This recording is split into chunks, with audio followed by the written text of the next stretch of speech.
हमारी इस दुनिया में हर शख्स का किरदार एक दूसरे से अलग है। हर इंसान का अंदाज, मिजाज, बातचीत करने का ढंग सब कुछ दूसरों से अलग होता है।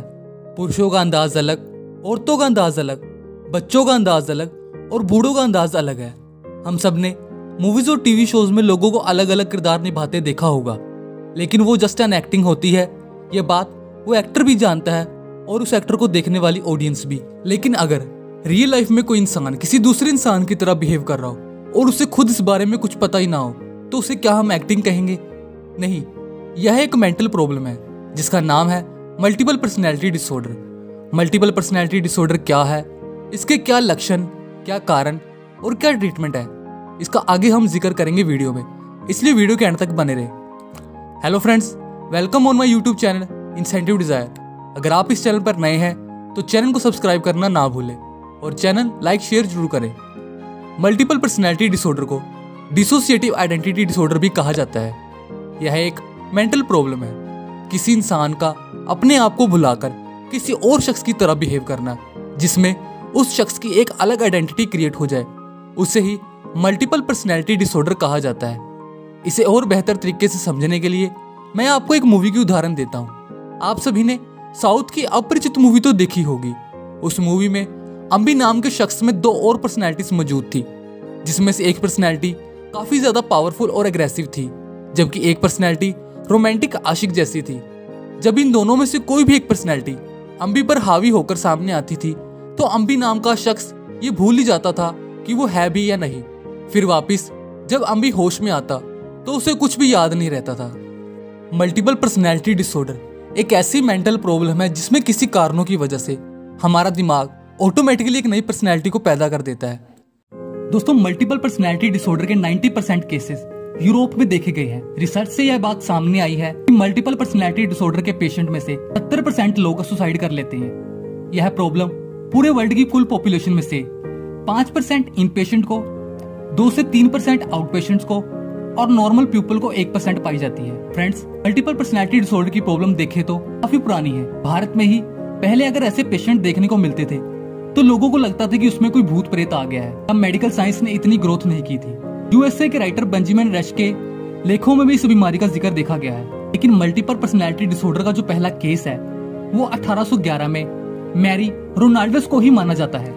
अब बात करते हैं कि इस बीमारी के सिम्टम्स क्या है। यह प्रॉब्लम किसी इंसान में घर कर लेती है। वह शख्स अकेले रहना पसंद करने लगता है, काम में बोर होने लगता है, जल्दी ही गुस्सा जल्दी ही शांत हो जाता है। अपने परिवार और अपने फ्रेंड से उसका प्यार और संवेदनशीलता कम होने लगती है। काम के लिए वो दूसरों को दोष देने लगता है। मिलाकर उसका सारों से नेटवर्क टूट जाता है और वो अपने आप में जीने लगता है।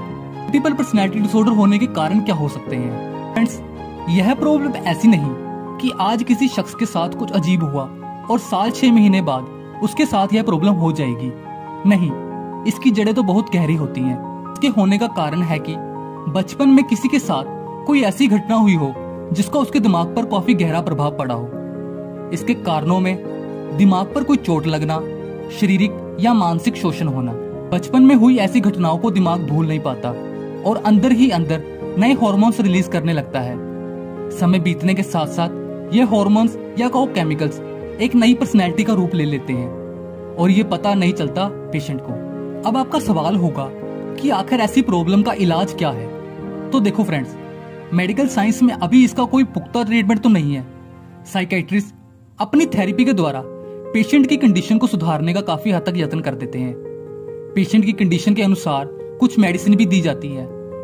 बाकी कुछ नॉर्मल वेज है जिन्हें पेशेंट खुद फॉलो करके इस प्रॉब्लम से उभर सकता है, जिसमें मेडिटेशन करना, एक्सरसाइज करना, हेल्थी डाइट लेना, खुद को किसी काम में बिजी रखना, पॉजिटिव सर्कल में रहना, अच्छे लोगों के साथ टाइम स्पेंड करना आदि सब शामिल है। फ्रेंड्स, एक और बात, इस बीमारी में एक शख्स के अंदर एक से ज्यादा पर्सनैलिटी भी पैदा हो सकती है और यहाँ तक कि मेल्स में फीमेल्स की पर्सनैलिटी और फीमेल्स में मेल्स की पर्सनैलिटी भी। ऑस्ट्रेलिया में एक जेसिका नाम की औरत का केस देखने को मिला। जेसिका में 4 मेल्स पर्सनैलिटी मौजूद थी, जिनके नाम थे जैक, जेमी, एडी और ओले। जेमी की उम्र 27 साल, जैक की 20 साल, एडी 25 साल और ओले 14 साल का एक लड़का था। जेसिका पर जब भी इनमें से कोई एक भी पर्सनैलिटी हावी होती थी तो जेसिका का वजूद खत्म हो जाता था। जेसिका का बिहेवियर, फिजिकल और मेंटल पावर, हॉर्मोन्स, सब कुछ उस नई पर्सनैलिटी की तरह हो जाते थे। ऑस्ट्रेलिया में रहते हुए वो अमेरिकन इंग्लिश बोलने लगती थी। फ्रेंड्स, वैसे तो इस प्रॉब्लम का पता 20 से 25 साल की एज में ही चलता है, लेकिन जेसिका को 6 साल में ही इस बीमारी का अंदाजा हो गया था। उसे पता चल गया था कि उसमें कुछ अजीब है, लेकिन तब इस चीज को सिर्फ नॉर्मली समझकर नजरअंदाज किया गया। ओके फ्रेंड्स, आज की वीडियो में बस इतना ही। हमारा मोटिव है आपकी नॉलेज को बढ़ाना। अगर आपको वीडियो अच्छी लगी हो तो वीडियो को लाइक करना ना भूलें। जल्दी ही मिलते हैं अगली वीडियो में।